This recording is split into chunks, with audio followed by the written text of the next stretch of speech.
Let's see. Okay, cool. It was the chord. Hey everybody, my name is Neil Patterson. I'm a dude. This is my podcast. It's called SUPcast. SUPcast. SUPcast. That is the name of my podcast. I got a weird delay going on here. Okay. I left off at episode 97. Episode 97 was all the way back in 2024. 2025, it's fucked up. It's funny because I was talking about it in that podcast. I was talking about therapy and my therapist and all this stuff. And it had been a little bit, first of all, since the podcast. The podcast happened in 2024. It was called Soft Relaunch because I was going to relaunch my podcast. And then it was weird. I did all this therapy speak in the podcast. And then in 2024, at the end of 2024, I was doing a double shift at my catering job. And I was thinking to myself, I haven't talked to my therapist in a little bit. The last time she messaged me was when my mother-in-law died. And she was like, oh, yeah, I'm not going to be able to see you because I'm getting a surgery. And I had this weird feeling. I was laying in bed and I had this feeling like, I wonder what's up with my therapist because they had the surgery. I wonder how the surgery went. She's an old woman, an Eastern European woman. I think she was 91 years old. So I'm sitting there and I'm like, just on a whim, I looked up her name because she wasn't texting me back. And there's her fucking obituary. So the last thing my therapist said to me, my therapist from the year 2016 all the way up until 2024, that's 8 years, was that my mother-in-law who died of cancer in 2024 was in a better place.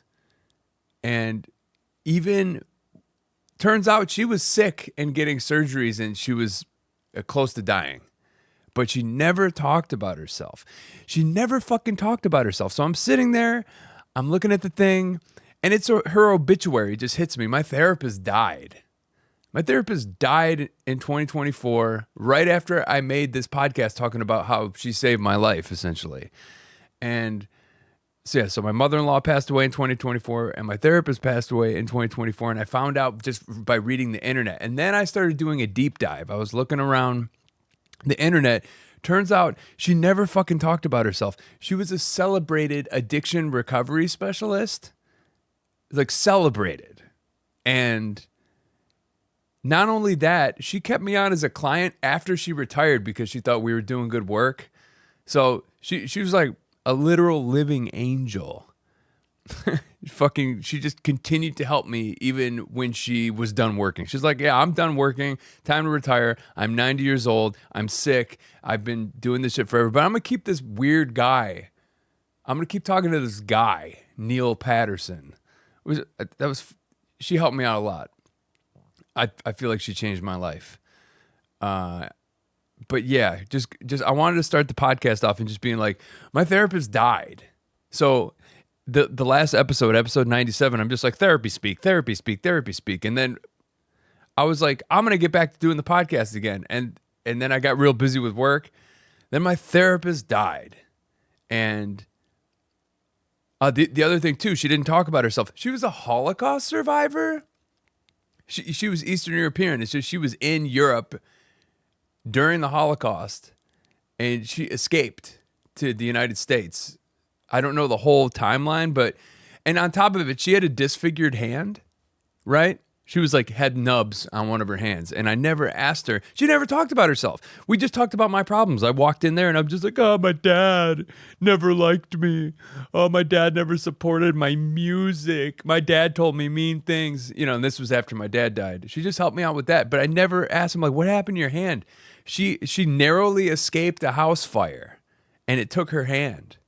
But she never talked about it. She never talked about herself. She never said, hey, you got problems. I had problems too. I remember when I escaped the Holocaust. She never fucking said that to me. Not once. Which is just wild. You talk to someone for 8 years and she was just doing her job. I mean, that's what therapists do. They're supposed to listen and they're supposed to tell you, things to help you. And she did her job. She was amazing. And rest in peace, Anna. I never really talk to anyone about this. I haven't been talking to anyone about my feelings lately. because I've been too busy. I've just been too busy. And in the last 6 months, just to update anyone on the last 6 months, I've been doing music since 1996 is when I played my first show. I played my first show in 1996, and it was in the cafeteria of my high school and the talent show. And I've been doing shows ever since then, 1996. So if you do the math, that's 29 years. And it's funny because now, after all this time, I've finally developed an audience because of some memes and a bunch of memes and millions and millions of views. And now there's actually people who are excited that I exist. Because before, for the longest time, I was just kind of an annoyance. I always believed in what I did. I thought there was entertainment value. I thought there was artistic value in everything that I did. And, there was little hiccups of people enjoying it here and there. There's little hiccups of, there's a small independent record label interested in you, and they signed us and they put out our record. But there was never like a public embrace. There was never I never had straight up supporters or an audience. It was always me being fucking really obnoxious and weird and loud and myself and just, but it kind of falling upon deaf ears, especially every single audience we got in front of, whether it was the punk community or like the white boy reggae community or Fishbone fans. It was always met with, there was a couple old dads in the audience that were like, y'all rocked. And then the rest of the people either got pissed off by it or they were indifferent to it or they just thought it was cheesy and it sucked. It's been a hard journey. So what's really wild is when I started the SUMPP project, which is my solo project, I did a band for 21 years before that. And I dumped everything into this band. I moved across the country. I was homeless. I lived in my van. I toured losing money. I toured for a fucking decade from 2005 all the way up until 2016. I toured the country constantly. We put out so many albums, and we just any money that we got went right back into the band. And I was like sleeping at girlfriends' places, sleeping in my mom's basement. And I didn't get my first apartment until 2020. I was fucking 39 years old when I got my first apartment with my now wife. So just think about that. Well, everybody, they moved out when they were like between 18 and 22, and they've been grinding and paying those bills. I avoided that. I was like a musical vagabond fucking loser. And that's the life I chose. I wanted that. And I was that for 21 years where I was just like, the only thing that matters, the only thing that fucking matters is this band. And I kept the band going through a billion lineup changes. It was always just me pushing it forward. And I was obsessed with the idea. It's like, no, there's value in this. There's value in this. There's value in the art that I create. And it just, even all the way up until I decided I didn't want to do the band anymore, it was like fucking pulling teeth to get people out to the shows. It was like pulling teeth to get anyone to pay attention to any of the video content. I was like pretty much screaming into the void. I was like, hey, and I was being loud and annoying about it. Pay attention to me. This is like, we're crazy. Some people enjoyed it. We opened for Insane Clown Posse. We did a song with Insane Clown Posse. We opened for Andrew WK. We opened for Me First and the Gimme Gimmes. Like, there were times where we won. There were times where, we sold out a couple venues, some 400 cap venues. So for a minute, we had the support of at least our hometown. But dude, if you take all of the wins and you stack them up against all of the catastrophic, pathetic losses, it's just like, it's very uneven. The amount of wins, there was like maybe 6 or 7 wins, and there was like 365 fucking terrible losses. Shows with nobody at it. Promoters walking up to you at the end of the gig saying, hey, this is the worst show I've ever done. This is the most poorly attended show I've ever done. I had a promoter walk up to me in Florida once, and he was like, "You guys are one of those amazing live bands that nobody comes to see." And yeah, since I kind of have an audience now, I'm just going to rattle off, and I'm going to be very ADD, and I'm going to jump from topic to topic. But anyway, so that's the history of me. I dropped out of college twice to be in a rock band that failed. I dropped out of college twice to be in a rock band I did for 21 years, and it failed the entire time. But that's okay, because I don't know. I guess it's my artist's journey. I believed in that, and I just kept it going because I continued to believe, even though it didn't make any sense. I believe. I continued to believe. I continue to believe. I believe. I believe in me. I believe in you too, son. Thanks, imaginary dad. I love you, son. I love you too, imaginary dad that only exists inside of me. You are your dad now. Thanks, imaginary dad that is actually me. I will now give love to your inner child. Thanks, imaginary dad that's actually me giving love to my imaginary inner child that exists within me. You learned all this in therapy. My therapist is dead. She still changed your life. I am grateful for the time I had with my therapist. She was an angel on this earth. Yes, Anna. Thank you so much for all the time you spent with me, even though you didn't have to, because you were old and you were retired and you were done with your career, but you continued to talk to me for some reason. I feel like she saw progress. There was progress. In 2016, when my dad died, I was a complete emotional mess. Yes, you were. And I was chasing things in order to validate myself that weren't real. No, they weren't. It was perceived validation from outside sources. Yes, and I started to realize that I needed to love myself and tell myself I was good in order to progress in life. And you did that. And it's still hard, but I'm still sober and I'm still working on it. Yeah. So anyway, that's what's going on with me. 21 years of being a fucking loser. But I wasn't a loser, dude. I did cool shit all the time. We played the Gathering of the Juggalos. I traveled everywhere. I lived in a van. I fell in love a bunch of times, fell out of love a bunch of times. I tried really hard. I tried so hard. In those 21 years, I fucking tried so hard to make that band work. And you know what? Sometimes it's just not in the cards. Sometimes you got to quit doing the thing you've done for 21 years. You got to quit that thing, and then you got to go off on your own. So I went off on my own. I'm like, okay, I'm going to start this thing. I'm going to start a new band. And then turns out I can't do the band. I don't make enough money. So I'm just like, all right, I'm going to do this solo. And I know he's getting a lot of heat right now, but there's one person very early on in the SUMPP thing that believed in me, and it's Bill Manspeaker from Green Jello. And, you know, he's a divisive guy. There's people that have opinions about him. They're like, oh, Bill Manspeaker's this, Bill Manspeaker's that.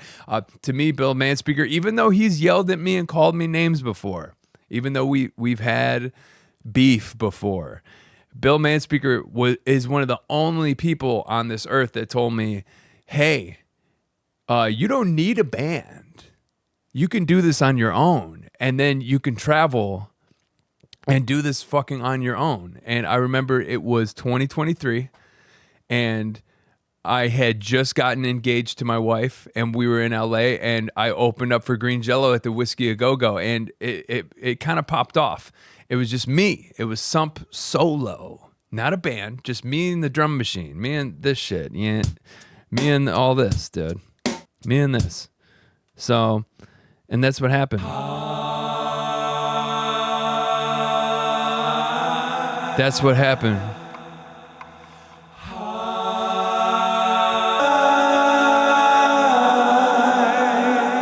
That's what happened. Yeah, so I got engaged, and it was just a glorious day. And then I played the Whiskey A Go-Go. I think that might have been a life-changing thing. It was in February of 2023. Got engaged. I went and played the Whiskey A Go-Go, and I did the SUMPP thing. And I was like, hey, I can do this by myself. And then I started just fucking playing lots of gigs that year. I toured with Green Jelly. I think I did like 40 gigs with Green Jello that year. And it was cool because Bill, who believed in me, like he wouldn't pay me, but I could go out and I could set up my merch, and he would put me on right before Green Jello, so I would get to play in front of the entire Green Jello audience every night, 40 times in the year 2023. And I think that really, it just built my confidence. I was like, okay, I can do this in front of fucking 200, 300, 400 people, and I can affect this audience just like I did with the band, except I don't have to drag a bunch of, fucking 30, 40-year-old men into my life of poverty. And it was a fucking 2023 was a game changer. I was like, oh, okay. So not only can I entertain an audience with a lot of people, but I can do it just by myself. I can drive around. I can listen to audiobooks. I can sleep in my own van. I don't have to fucking worry about where an entire band is going to sleep. I could just keep to myself. And I don't drink. I'm fucking lame. I'm sitting there and just thinking to myself and listening to YouTube videos and listening to audiobooks and, listening to Cormac McCarthy novels and driving around the country and opening for Green Jello. And that was 2023. And then when I wasn't doing that, I was like mowing lawns and I was doing my catering gig. And it's 2023 was like, it was like me proving to myself that I still had gas in the tank. There was value in the SUMPP project. I put out the first SUMPP album, which is just like me riffing on this fucking, I'm just like riffing on this machine right here,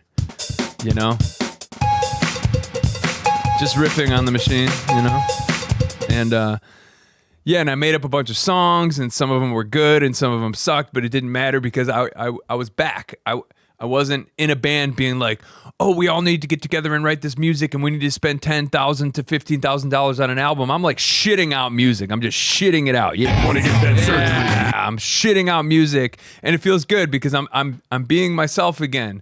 And when I was a little kid, I remember it was in 8th grade or something. We were on this whitewater river rafting journey. I had a rich friend. His parents had more money than God. And they're like, all right, little fat kid that comes over to play magic cards with our kid, we're going to take you on this trip. And we went on the trip and we went whitewater river rafting down the Colorado River, that's the river that carved the Grand Canyon. So we're looking up, there's the Grand Canyon, and we're on this raft. And it's one of those trips where rich people pay a tour guide to take them whitewater river rafting and camping for 7 days in a row down the Grand Canyon, down the Colorado River, which is a huge fucking river. And I remember I was a little kid and they're like, we're going to do a talent night. And my talent was I got up by myself and I did an Axl Rose impression, but like 1,000%. And these people thought I was a fucking weirdo. But there was something inside me and I knew that, hey, if I act like a fucking idiot, I'm going to get a reaction out of these people. And going back to the whole my daddy never loved me thing, that was how I felt good about myself. What I would do is and this is what my therapist tells me, I would share my gifts and talents with the world. And that's something my therapist would always tell me. Share your gifts and talents with the world and they will see your inner child.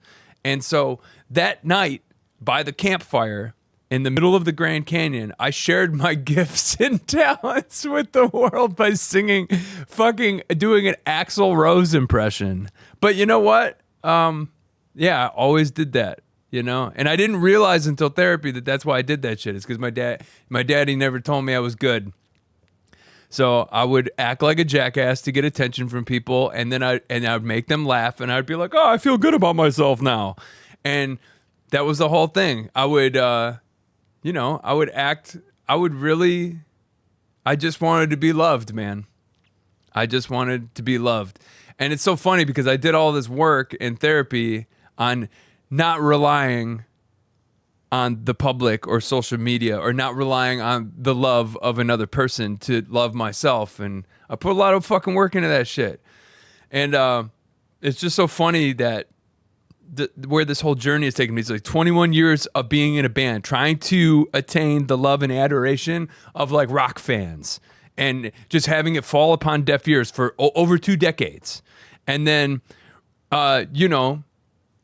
seeking the love and validation of partners in a romantic sense, and just like it constantly failing because for a multitude of reasons, but a lot of because I depended too much on the validation from the other human, and that's just not healthy. It's not healthy for them. It's not healthy for anyone involved to be dependent on someone being like, I love you, you're great. So I had to squash that shit. And through therapy, I feel like I came a long way, and just doing this thing where it's like, okay, the world isn't going to tell you you're fucking great all the time. So, and you don't even need to tell yourself you're great. You just need to tell yourself that you're good enough. And you need to tell yourself that you're trying hard, and you need to tell yourself that, hey, I'm doing my fucking best. And yeah, and that's what I've been doing. And I'm in it's crazy because you think if my therapist passed away that I would need to run and get a therapist immediately, another one. But it's like, no, I'm kind of okay. My body hurts. I got arthritis in my knee. My back is fucked. I'm old. My hair is falling out, yada, yada. But like mentally, I'm like, dude, I tried so fucking hard in my life. I've been alive for 44 years. I'm going to be 45 in February. And it's like, you know, I'm doing my best here. And it's okay. It's enough. You know, not everybody likes me. Not everyone's going to like you. Not everyone likes my music. That's a fucking tall order. It's fucking weird. I do weird shit. You know. But what's cool is in the last 6 months, since I made that podcast and since my therapist died, just a huge and heavy influx of visibility for the stupid music that I make. And it's not, and when I say it's stupid, it's not stupid at all. It's actually, I just talked about this the other day. This is my life, and I'm talking about my life, and it's not necessarily the way I present it. People could be like, "Oh, this is a joke. This is a joke." But I mean, this is my fucking life, dude. That song, "My Dad Slept on the Couch," that's a real song. That song, "I Just Want to Fit In," I actually did just want to fit in. I actually did go to the football party, and all the football guys touched themselves. The song "Laid Off," I actually did get laid off from a job I didn't like, and then I had to find another job that I didn't like. The only joke song really is "Meaty Lance," which it's funny because that's the song that went the most viral. That song on Facebook has millions and millions and millions and millions of views. I haven't even counted how many millions of views the song has. On YouTube, it like has 100,000. On Spotify, 330K. But it's just so funny because 21 years of doing this band, taking it really seriously, touring constantly, just being like, this has to work, and then just being like, no, this isn't working. Stop doing it. Started my silly solo project, and then fucking put out a parody song with just fucking around. It was a shit post. It was a musical shit post, right? Put that shit out. We recorded it in less than an hour. Right here, right where I'm sitting. And we're just like, okay, that's fucking stupid. Me and my friends in Flagman, let's put it out. So we put it out, and then, dude, it took a while. It took a couple years, but that song it blew the fuck up on Facebook. And now it's to the point where people are like, I'm sick of this song, but I don't know what to say. Every time I post a Meaty Lance meme on Facebook, specifically Facebook Reels, it gets like, sometimes it gets a fucking multiple millions of views every time I post it. And it's funny too, because people are like, why don't you post other shit? It's like, dude, I do. I have all types of music, and I post all types of music, but that song hits the algorithm and it pushes everything else out of the way. So anyone that's following me as a musician is just getting fucking pounded by Meaty Lance. So I'm gonna stop posting it as much. I actually already have stopped posting it as much. I'm just promoting my tour right now. But it's just funny because people are like, is this your only song? It's like, dude, I post the other songs. They don't hit the algorithm. They don't. They just don't hit the algorithm. So I don't know what to say. I'll write Mark Zuckerberg an angry letter and be like, hey, my dick parody song hits the algorithm and my others don't. You know what? You can't do that. You just have to take your wins, and you have to accept the way things are. If one of my songs, every time I post it, gets 1 million views on Facebook, it just is what it is, dude. I just have to accept it. People like funny dick jokes, I guess, and songs about, my other songs, which are about like late stage capitalism or fucking, they're about like climate change. My other songs are about, my childhood trauma. My other songs that are about, fucking quitting a job, the indomitable human spirit. Those might not hit as widely as a dick joke. People like dick jokes more than they like songs about go and get it, you can do it, or songs about, hey, me and the entire football team were in a basement all touching ourselves at the same time. I mean, a dick joke is a hit, I guess. My biggest hit is a dick joke, and that's what it's gonna say. When I'm dead, it's gonna say on my fucking gravestone. It's gonna say Meaty Lance pulling it right out of my pants. I'm gonna be the Meaty Lance guy till I'm dead, or who knows? Maybe I'll do something else and it'll catch. Because at this point, I've done like 4 or 5 things that over 1 million people have seen. And I got a bunch of followers now. And hey, if you're watching this podcast, I've been doing this podcast since 2019. I took a break and then I took another break. I've been very inconsistent with it. And there, if you look in the past of the podcast, I've had guests. I've had David Yao from the Jesus Lizard. I've had HR from Bad Brains. I've had guests. I've had Mikey Clark, the guy that produces a lot of the most famous Insane Clown Posse stuff. I've had guests. I've had Monkey from the Addicts. I've had Norwood from Fishbone. This used to be something I took very seriously. But you know what? Nobody fucking listened to the podcast. So I didn't do it as much. Nobody fucking listened to it. It got like, I don't even know if anyone's going to listen to this. But I'm going to get back into doing it just because I do have a little bit of an audience now. So, hey, hello, audience. Thank you, Patreon supporters. And the goal is this year, okay, with this tour coming up, and I got to get rid of one of my jobs because I have 3 fucking jobs right now, and I have to find a way to maybe make enough money doing content and music to stop doing the catering gig, because it's fucking killing me, dude. My fucking knee, the arthritis in my knee and my back, and driving a van and lighting a big fucking grill, pulling out a 6-foot grill, and then like lifting the charcoal and lifting all of the food and carrying all the food across people's backyards back and forth, back and forth. I have to do it today for like 12 hours. It's fucking killing me. So, I have to find a way to do my 3 jobs, to tour, and to fucking grind on this content in a way where I can quit one of my jobs, and then I can put more time into making the content and making new content, not just recycling reels and doing all this shit. Like, I want to make, I have an album that's ready to come out. I haven't had time. I've been too fucking busy working. Okay, let's talk about some current issues. Bill Burr, funny comedian. Let's talk about some current issues. The Weapons movie. Haven't seen it yet. Let's talk about some current issues. My mother just moved into an assisted living facility. That's another thing I've been doing. I've been trying to take care of my mom, who had 2 major surgeries in the last fucking 2 months. So it's been fucking nuts. How am I supposed to make a podcast? How am I supposed to gather interviews? And how am I supposed to fucking have fun? I don't have fun, dude. All I do is fucking work, man.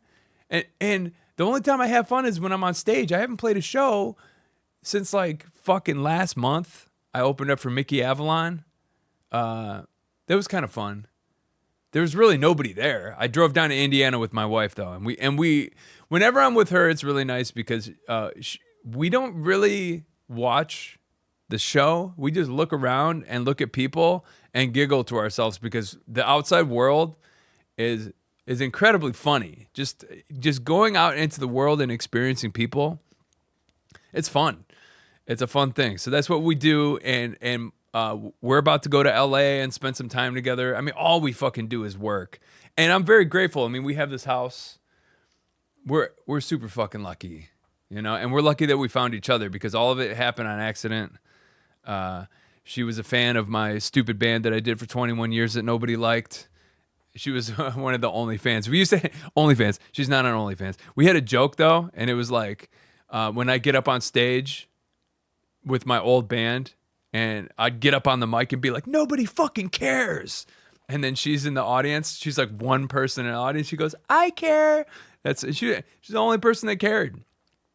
I remember I played a show in LA back when I first moved there. and I did my acoustic bit. It was before SUMPP. It was before the drum machine and shit. I did my acoustic bit, and there's like nobody at this bar. She showed up, and she was wearing the shirt of my band, you know?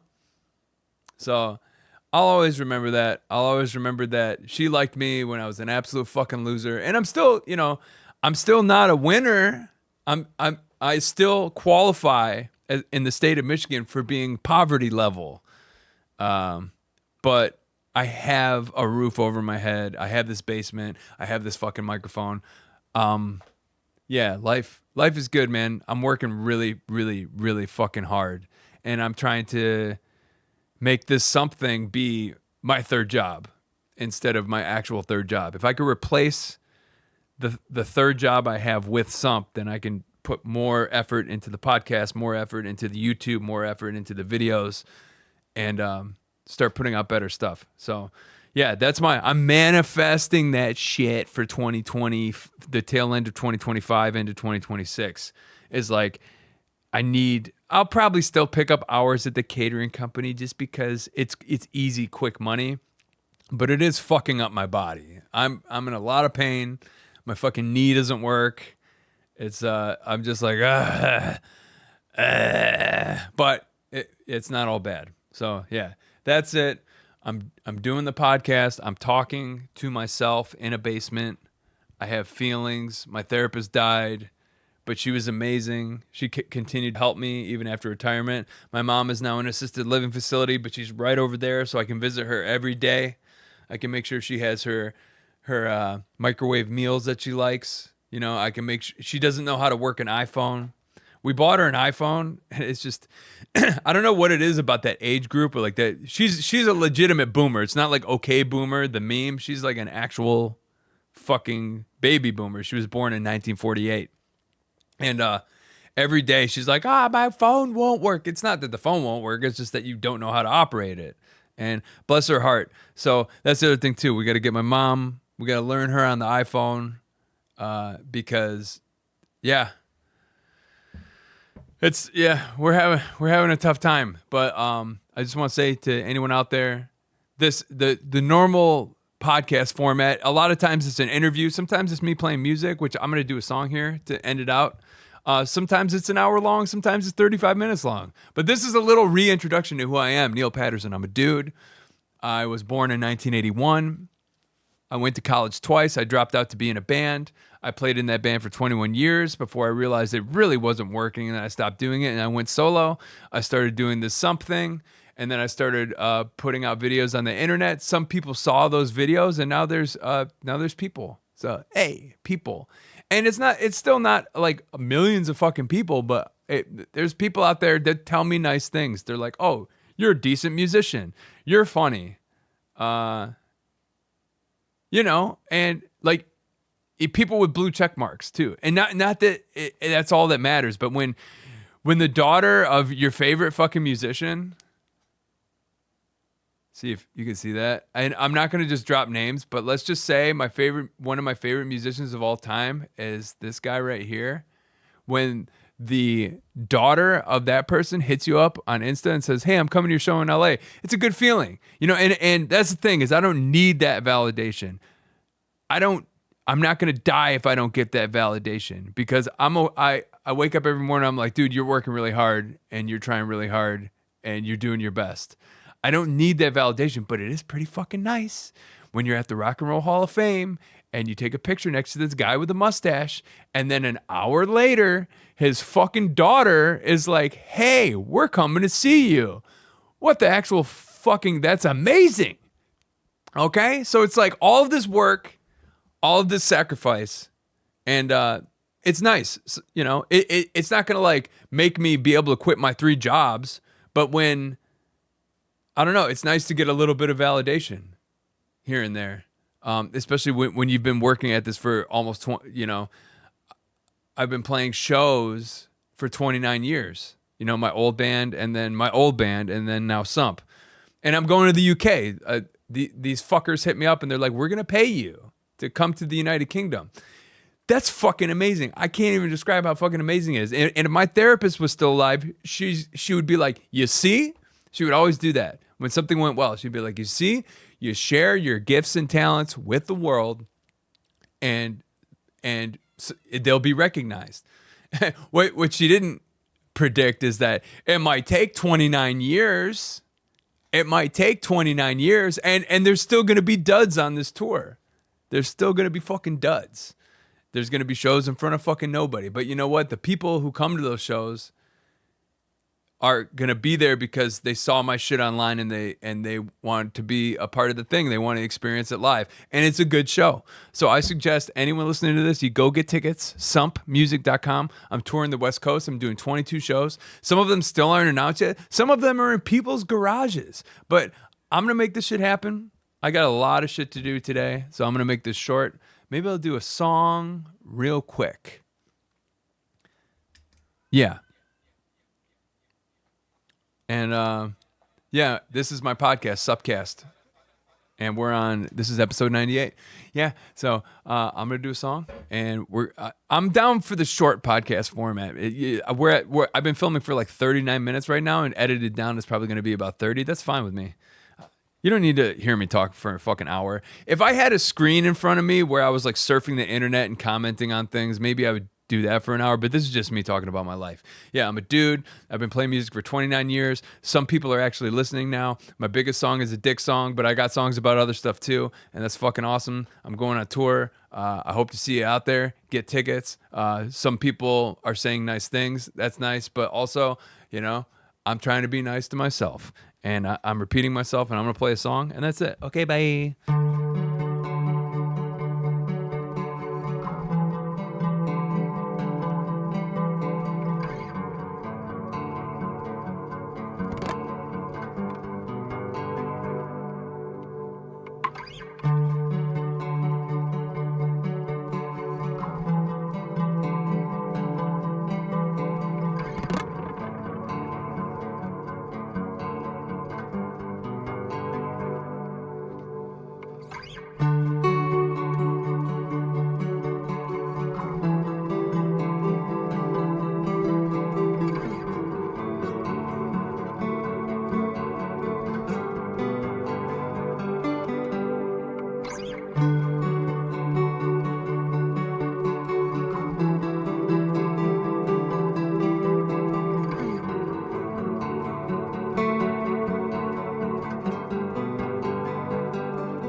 I want you.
How are you? How are you? How are you? How are you in my life? How are you? How are you? How are you? How are you in my life? A little bit heavy on the echo there, Neil.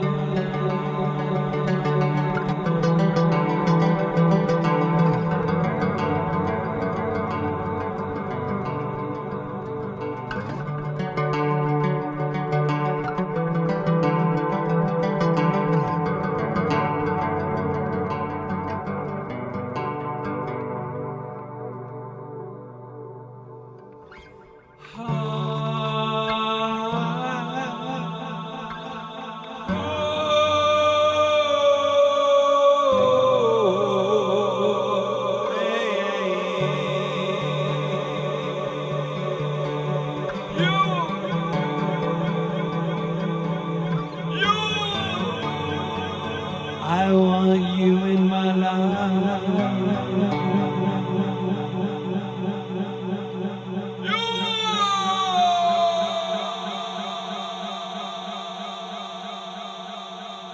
That's it. That's the end of the podcast. A brief history of me. My therapist died, but I love her so. She saved my life. And I got a tour coming up. And my wife is cool. And I work really hard, but I have awesome things. So keep being nice to yourself. Try real hard. You can do it. Hey, thanks for watching the video. Comment below.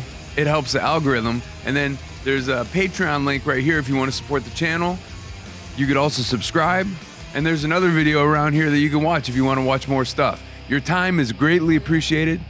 Hope you have a fantastic day.